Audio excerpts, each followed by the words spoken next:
This Torah class is brought to you by TorahAnytime.com.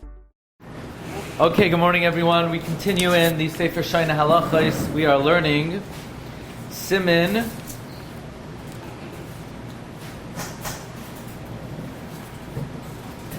We are learning Siman Beis, and we are up to Ois Chaf. Last week we learned how to tie your shoes, and we learned many ramifications. If you're a righty, you're a lefty, a woman, Velcro. We learned that when you bathe, you wash your right side first, you wash your head first. Ois Chaf, Asur leilech b'kaima zekufa.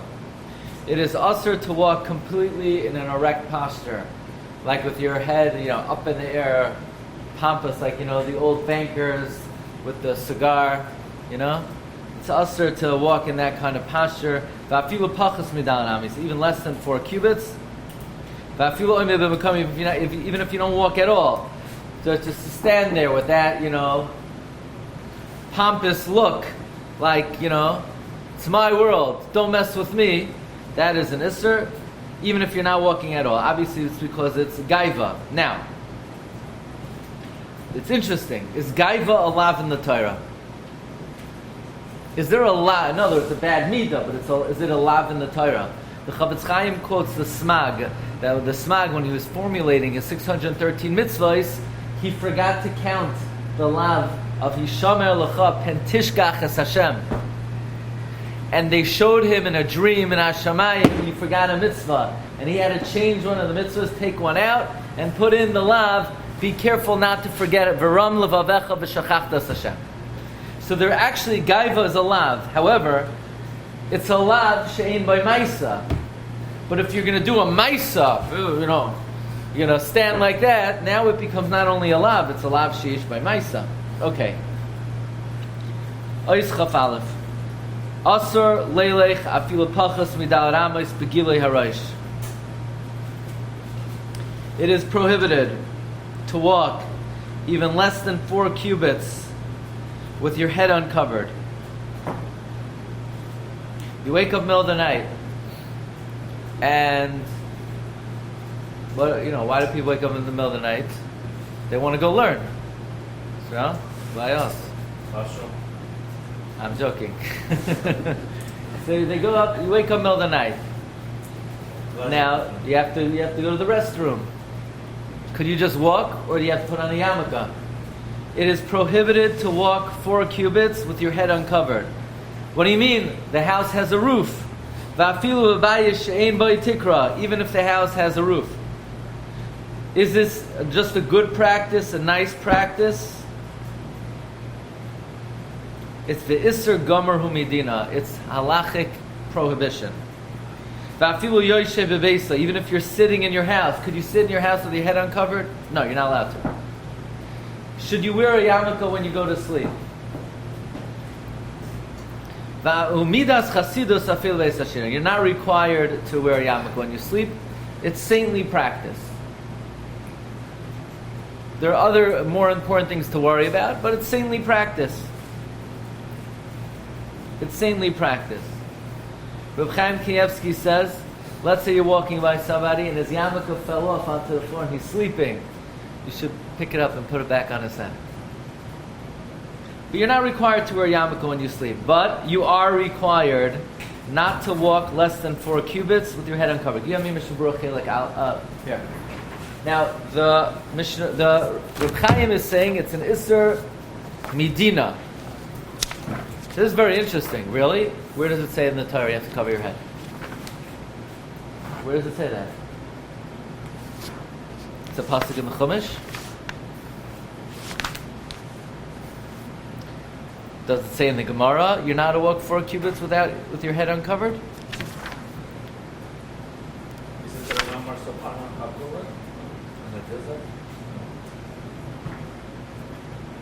Now, the Mishnah Berurah says even to walk 4 cubits, some say it's not Asur Midina. The Marshal says it's not Asur Midina. Reb Chaim says it's Asur Midina. Where did Reb Chaim get it from? The Taz. What is the Taz's Svara? The Taz's Svara is that Goyim, when they go to an important place, they're makbid to uncover their head, right? You go to the baseball game. I hope this came out. You go to a baseball game, by the national anthem, right? They take off their so Goyim, out of respect, they davka uncover their head. So therefore, bisman hazeh, it's an isser gamur not to have your head covered. That's where it comes from. Yeah, but what if I live in Sephardic land? It's only Western culture they uncover their head. In Eastern culture, they don't uncover their head. That's why many Sephardim, even observant Sephardim, they don't wear a yarmulke. They're not required to. They're not any less observant than you are. It doesn't say anywhere you have to have your head covered. It's a result of the culture that Ashkenazim grew up in. Okay, so don't look down on a Sephardi. You say he walks in the shoe without a yarmulke. He's not. His halacha doesn't require him to. Now it's different in shul. In shul, you're saying Hashem's name, but if you're just to walk around. Now, according for the way Reb Chaim is quoting the halacha, he's quoting the Taz. The Taz is based on the idea of b'chukoseim lo yisei lechu. So let's see this further. Okay. Modern culture now in America is that they don't wear hats anymore or cover their heads as often. Now again, we're talking about that if they're, let's say, in a courtroom or in a place of, they specifically, it's a sign of respect to uncover your head. In places of official capacity, they still do it by the national anthem. They uncover their head. It's minhag of goyim. You're not a good guy. How many of them are covering their heads nowadays? They used to be in the 50s and the 40s. No, I'm saying it. They take off their, they're wearing a baseball cap. They're wearing a Yankee cap. Most guys, they go to get, they're wearing the hat. They uncover it. Would it affect Sephardim now because they moved to the country where Yankee Sephardim who are Yankee fans? No, because going out to uncover. So if you like in Persia, like no problem. But here in America, yeah, because that is a custom. So it's a good question. Lamaisa, their poskim for hundreds of years already didn't require it. So is it going to change now? Not sure. Okay, so that is important to know. The Reb Chaim is quoting the Mishnah Berurah, who's quoting the Taz, that it's an Isser Gamor even to sit in your house without a yarmulke on. Chaf Beis, Leilech Dalet Amos Begila Harosh Tachas Aver Shamayim Loi Mahani Kisei Hayad. Let's say I don't have a yarmulke. Can I walk with my hand on my head? To walk outdoors with your hand on your head doesn't help. But to sit in your chair, then it helps. Okay? Chav Gimel. Kol shekein she'asur levarech. It is certainly forbidden to make a bracha. Oy lilmoid begiloi harosh. Or to learn with your head uncovered. V'loi mahani bazeh kisei hayad. And a hand may only help indoors just to sit. But a hand will never help to say Hashem's name. Now what if it's in the middle of the night and I need a drink and I don't know where my yarmulke is? It fell between the sideboard, between the back of your bed and the wall. There's this bottomless pit that if something goes there you'll never find it. There's certain things that in the basement, where the socks. Why is it, right? Socks, they disappear. Where do they go? Somebody comes into the house and they take the socks? No. There's in the washing machine, there's a hole.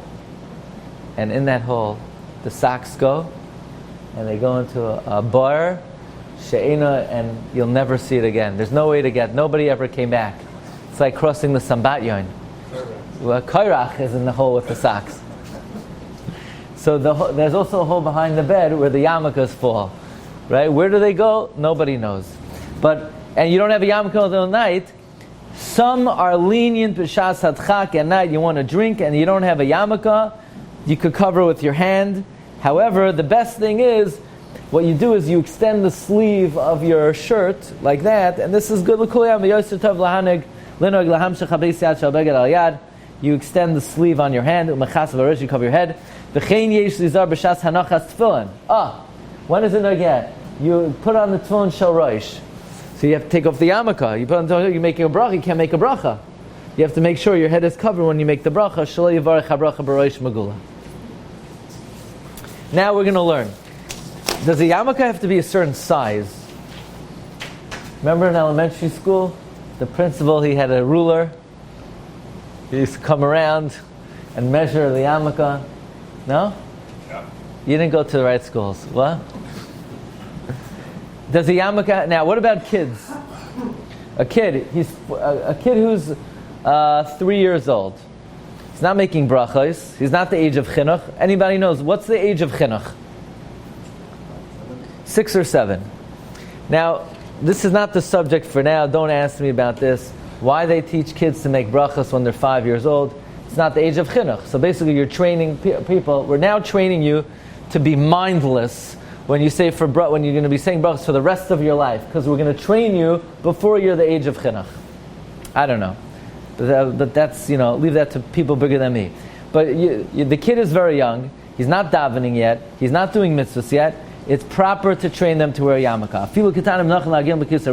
Why? It brings to fear of God. Raise your hand if you have lice in your head. I'm just joking. But if you have lice on your hair, you're allowed to uncover your head to take out the lice. Do you have to wear a yarmulke in the swimming pool? Waterproof, Speedo yarmulkes. No, you don't have to wear a yarmulke. How about when you take a shower? You don't have to wear a yarmulke in the shower. What if you have a toupee? Do you have to wear a yarmulke on top of the toupee? Well, I thought you're not allowed to wear it. Why not? Because it's like a ladies thing? You're not allowed to wear a shaitel. If you had like a... if you had hair down to your waist, with a sign on it, where you got it from. What's the name of a shaitel company? A miri, that would be, you can't do it. But a faruk misaros af oisin shetoifrim bebegin. Well, what if the toupee has a lining? You still should wear a yarmulke because of maras ha'ayin. But for yesh makilin, some are lenient. Now, I would assume most people wear a toupee are going to want to wear a yarmulke. Because most people wear a toupee, they don't want anybody knowing they're wearing a toupee. So for them, it's maras ha'ayin the other way. If they don't wear a yarmulke, it's maras ha'ayin that they're wearing a toupee. Fine. So now here's the shaila. Number 1, how big does the yarmulke have to be? Does it have to be a certain size? So you have your dirshu sheet over here, and then we're going to talk about I'm an attorney, and I have to go to the courtroom. I'm a doctor, and I'm working in a hospital. And if I wear a yarmulke, they're not going to hire me. Am I required to insist on wearing a yarmulke at the cost of my job? According to the way Reb Chaim is saying it, not wearing a yarmulke is an Isser Medina. And now we know a very important thing. How much money does a person have to give up to keep a mitzvah? 20%. So if it's a mitzvah, sa'aseh, a positive commandment, you have to give up 20%. If it's a lav, you have to give up all your money.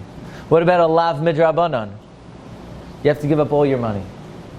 Let's say somebody in the middle of Chazar Sashat says, pal, I'm going to take away all your money unless you talk to me right now. You have to give up all your money.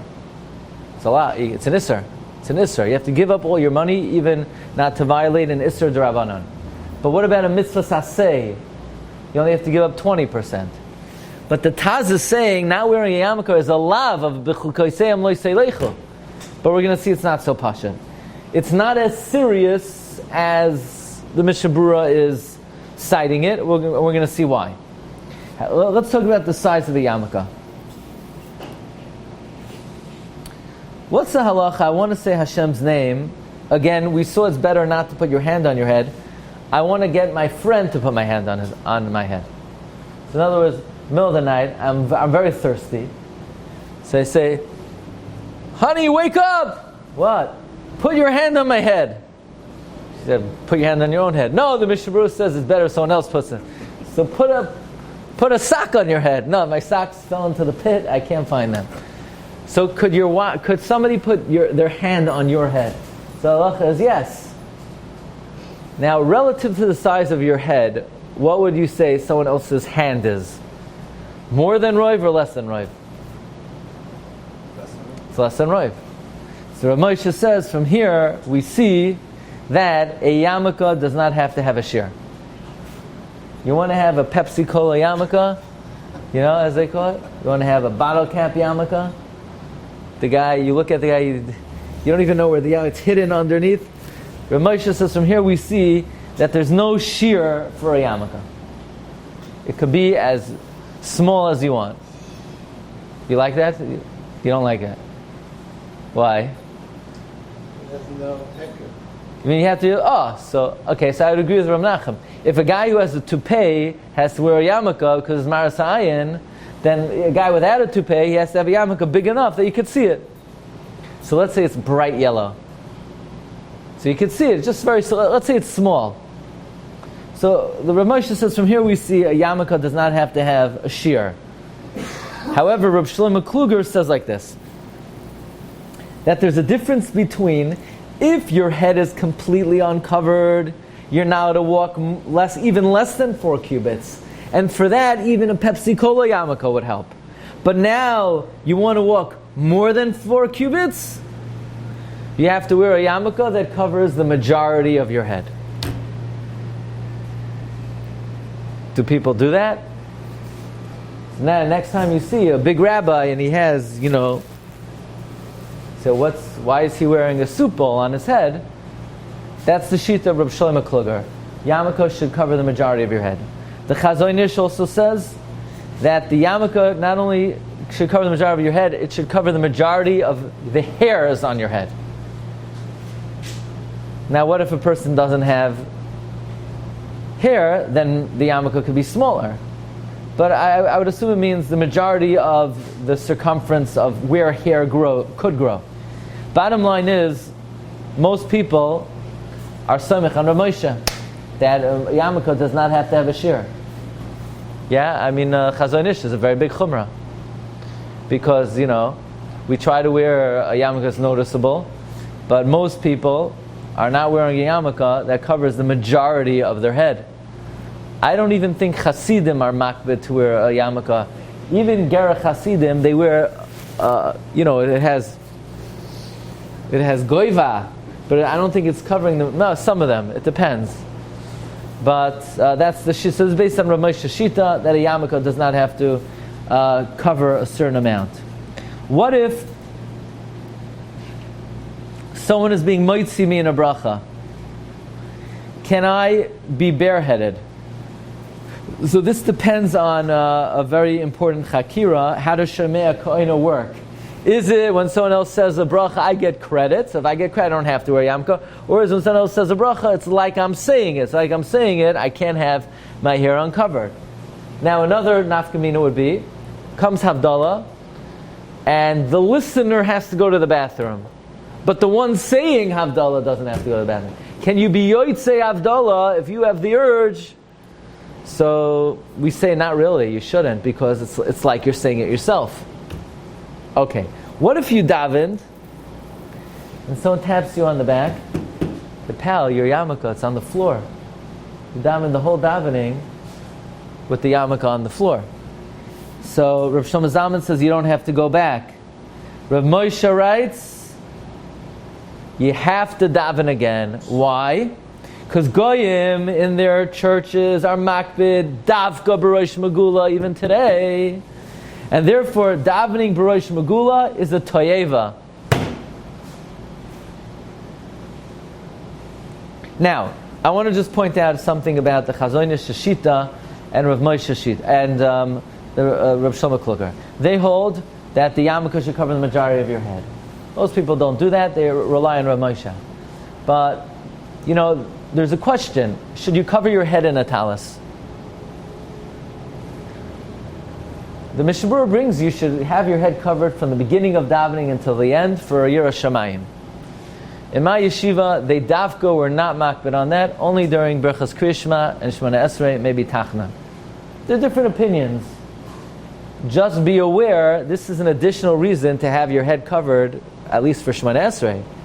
Because not only is it like a pious practice, but at least your Yotzei, the Shita, the Chazon Ish, and Rav Shlomo Kluger, at least for Shemona Esrei, to have the majority of your head covered. So it's like another incentive to have your head covered with the talis. Or even, let's say, you're making Havdalah or a Kiddush. You come home, let's say you wear a hat, you don't wear a hat. Are you doing anything extra by wearing a hat? Yeah, your Yotzei, the opinions that the majority of your head should be covered. So it's something, Okay, now... You're wearing a talus over your head, you don't wear Now that's another thing. Is there an Indian of the double covering? The double covering. I'm not going to get into that today. Do you have to wear I'm saying, is it considered a yarmulke if you're wearing a... The Litvisher Rosh Hashiva, by the way, they put on their hat and they take off their yarmulke. Chasidim are makbid dafka to have the yarmulke underneath. You want to know about the yarmulke under the talis? That would depend on this double covering thing. Where the part of the talus that's covered is an extra kind of... Oh, you mean there's like an atara? Right. Yeah, there is an atara. Every talis has an atara. So you want to know, is that a double covering? An extra stitching of material. It's silk thing. Or some people have the atara. What? The yarmulke itself is 2 layers. Right? Is there a material that's preferred for a yarmulke? Or No. a plastic yarmulke? You're going to put a plate on your head? Yeah. It doesn't stay on that way. I have a plate. Yeah, that's fine. More of the question was, is it that it has to be in the shape and look of the yarmulke, or is a talus considered, meaning what about a turban? Somebody who's wearing a turban. Still the same. Yeah. As long as it's covered? Yeah. Helmet that has holes in it. That vents. Do you have to wear a yarmulke under that? No. Because it's not completely. You have a helmet. It covers. But the vents are. Vents in it. I think it's roiv, not vents, right? It's majority closed. You don't have to wear a yarmulke under a helmet. No. The helmet will be... You don't have to wear a yarmulke. Baseball cap. Yeah. Cap also. So let's talk about one more Inyan, and that is whether somebody wants to get a job, and the boss says you get this job, but you can't wear a yarmulke. In the courtroom, or back in the day, doctors. I think back in the days, most Orthodox doctors, I don't think wore a yarmulke in the office. The majority of Orthodox doctors 20, 30 years ago. Nowadays everything goes. Nowadays you can come in, the doctor has like a nose ring coming out of his nose with 5 other signs hanging down, The Muslim doctors are wearing complete hijabs. Yeah. What they do? Anyway, this is talking about along the Rav Moshe has many tshuvas on this. Let's just get what Rav Moshe says. Let's look at over here. This actually comes from a shiur we once gave on Parshas Pinchas about the subject of a yarmulke. Rav Moshe in number 20, Gros Moshe Chelek Archaim Dalet Siman Beis in Mutter Leilech Begila Rosh L'Tzarch Panasasai. Are you allowed to go bareheaded for your work? Let's look at number 21. It's a little bit shorter. Uvidvar Mutter Lekabel Avoid B'Mang Shetzarch L'Lechas Begila Rosh. Are you allowed to take a job in a situation where you have to go bareheaded? Pashut Shem Mutter De'enoi Mechoyev Lahavsid Mamoin B'Shvil Zeh. Says Rav Moshe, yes, it's obvious, it's permitted. You're not obligated to lose money for wearing a yarmulke. Reb Chaim quotes a Mishnah Berurah who says Asar Midina. Rav Moshe says Eino Yisar Mamish. Af Midrabanan. It's a minhag toiv. It's not better than an asay. For an asay, you don't have to give up more than 20% of your money. So a job is worth more than 20% of your money. You hear the klal? A job, even if somebody's has $1 million in the bank and he makes $100,000 a year, so the job is really only 10%. No, but a job, which is your livelihood and is going to be earning your livelihood for many, many years, is valued at more than 20% of your money. You don't have to give up your job to wear a yarmulke. It's only considered a good minhag.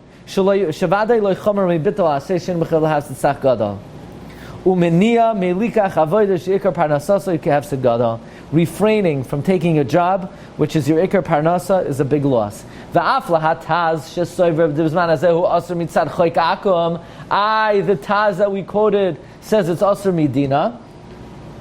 And if so, it's like a lav sheyesh lesa afilu mag have some mamain. Number one, not everybody agrees with the taz. The Mishnah Berurah brought an opinion that some say it's not asr to go midina, which is the Magen Avram's opinion. And number two, the taz depends on where you live. Says the Rav Moshe, umemdina zu in America, ein ze mishum choik akum derubam einam zehirim b'chukeihem.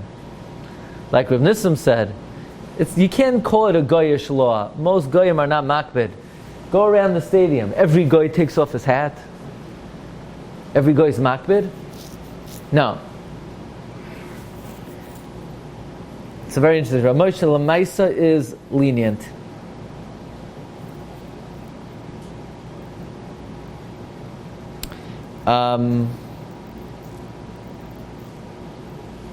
Here, look at a moment in the tshuva before the paragraph that begins Hanira. Rav Moshe says Hanira l'nei staiti demuter the haladina begamaro l'roi v'ashitois giloi roish, even to go in the shuk is only midas chasidus, but it's a midas chasidus that everyone has to abide by.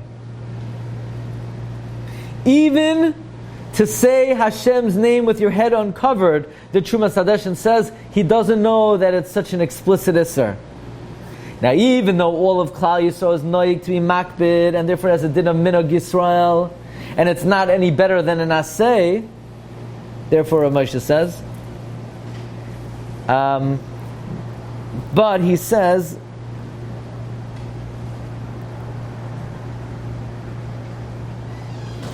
in a few lines down, he says, "Uvefrat b'medina seinu b'zman hazeh sheborur shaloi mitzad chukeihem oisem zeh el mishum d'chein nakal hu yoser." You know why goyim don't wear hats in public places?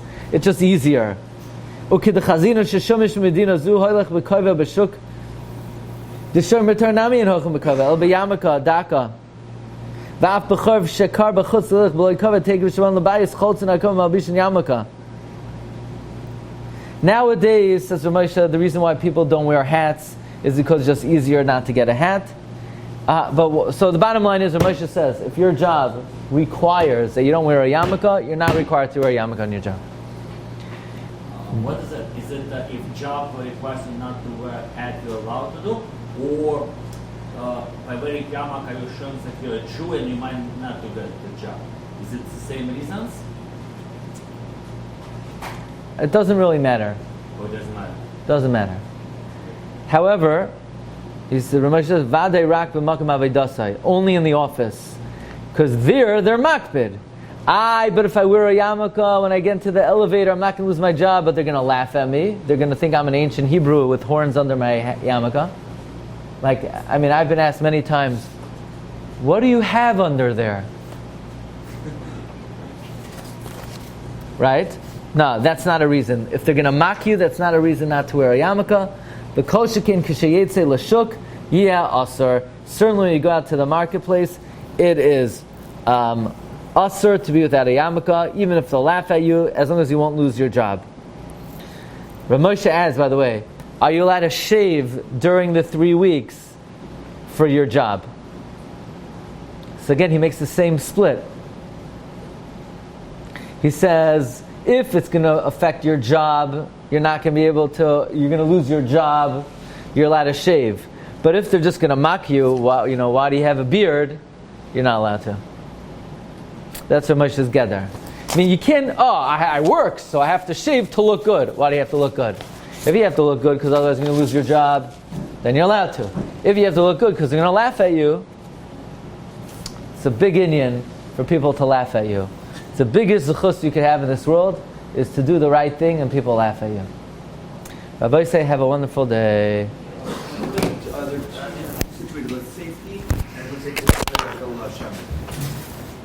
You've just experienced another Torah class brought to you by TorahAnytime.com.